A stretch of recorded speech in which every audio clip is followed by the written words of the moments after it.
2021년을 기준으로 스카이 자연계열 재학생 가운데 자퇴나 미등록으로 중도에 학교를 그만둔 학생 1,421명이나 됐습니다. 전문가들은 대부분 반수나 재수를 통해 의대나 약대에 가는 학생들이라고 분석하고 있습니다. 최근 대학에 불고 있는 의대 쏠림 현상, 왜 그런 걸까요? 취업문이 점점 좁아지는 상황에서 의대 입학은 그나마 마지막 남은 개천에서 용나는 곳이기 때문입니다. 실제 의대만 졸업하면 웬만한 기업 임원 부럽지 않은 고소득이 보장됩니다. 2020년 기준으로 의사 평균 연봉은 2억 3천만 원이었고 개원이의 경우 평균 3억 원에 육박했습니다. 그럼 의사만 되면 끝이냐? 아닙니다. 의사도 다시 전공과 치료과별로 급이 나눠집니다. 위험하고 힘들지만 돈벌이는 잘 안 되는 과와 여유 있게 진료하면서도 비급여로 돈이 되는 과로 나눠집니다. 아시다시피 성형외과와 피부과 경쟁률은 말 그대로 박이 터지는 반면 소아청소년과 경쟁률은 바닥으로 수직 낙하하고 있습니다. 그래서 지난해 12월 인천 가천대 길병원에서는 소아청소년과 전공의가 없어서 입원 진료를 중단하는 상황까지 이어진 거고요. 이 밖에도 가정의학과와 외과, 흉부외과, 산부인과 등 이른바 생명과 직결된 필수 과목을 중심으로 정원 미달 현상이 심해지고 있습니다. 많이들 들어보셨을 의사 부족 현상이 여기서 나오는 겁니다. 더 큰 문제는 지역별 편차입니다. 사실 기피 과목이라고 하더라도 아직 의사가 아예 없는 것은 아닙니다. 문제는 그나마 있어도 수도권에 집중되어 있다는 겁니다. 지역 공공의료를 전담하는 의료원일수록 사정이 더 심각합니다. 충주의료원 예를 들어볼까요? 충주의료원 의사 정원 33명 가운데 28명만 지금 남아 있습니다. 그나마 5명은 곧 정년입니다.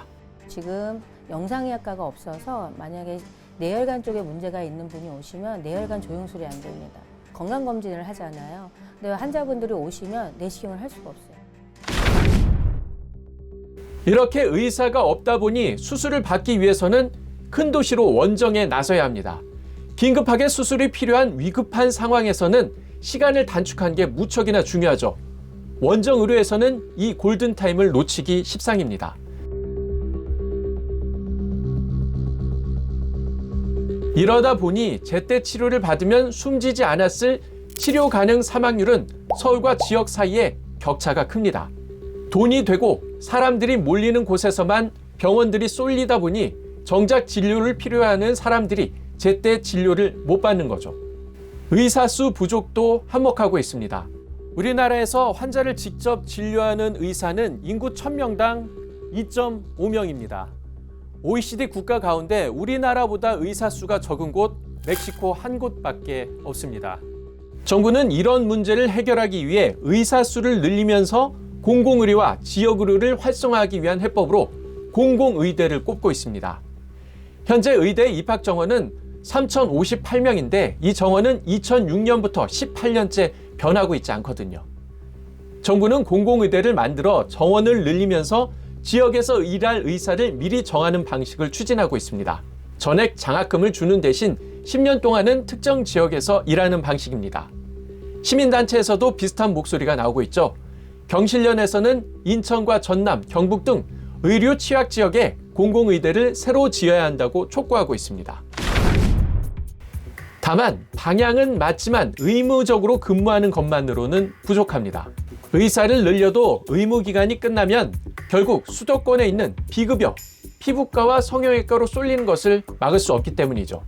환자 수에 따라 돈을 버는 현행 행위별 수가제를 손봐야 하는 이유가 여기 있습니다. 비급여 진료를 부추기고 있는 실손보험 전반에 대한 개선과 함께 치료가 잘 됐는지 여부에 따라 보상을 하는 가치 기반 성과 보상제가 대안으로 꼽힙니다. 이미 미국 같은 나라에서도 거의 행위별 수가의 단점을 보완하기 위해서 지금 ACO라는 그 지역 책임 의료기관제나 이런 다양한 지금 지불제도를 고민하고 있거든요. 대만 같은 데는 아예 총액계약제로 갑니다. 그러니까 무슨 과목이 중요한 게 아니라 그냥 파일을 주고 나눠 가지는 거죠. 다만 의사협회의 반대는 넘어야 할 산입니다. 이전 정부에서도 10년 동안 4,000명의 의사를 추가 양성하는 방안을 추진했지만 파업을 불사한 의사단체 반발에 논의가 중단된 바 있습니다. 이 저출산 고령화로 인구가 줄어드는 상황에서 의사 수를 더 늘리는 것은 불필요한 경쟁을 부추긴다는 논리입니다. 다행히 지난주부터 코로나 이후 중단됐던 정부와 의사협회의 의료현안 협의체가 다시 시작됐습니다. 앞서 살펴본 필수 의료 살리기를 비롯해 열악한 지역 의료 환경과 고령화 사회 돌봄 문제, 의학 교육 및 전공의 수련 개선 방안 등 현안에 대해 논의를 이어갈 예정입니다.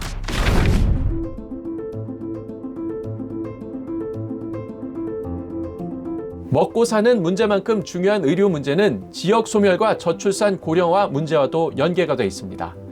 당장도 늦은 감이 있지만 하루빨리 의료 공백과 지역 격차를 해결할 수 있는 방안이 나오길 기대합니다.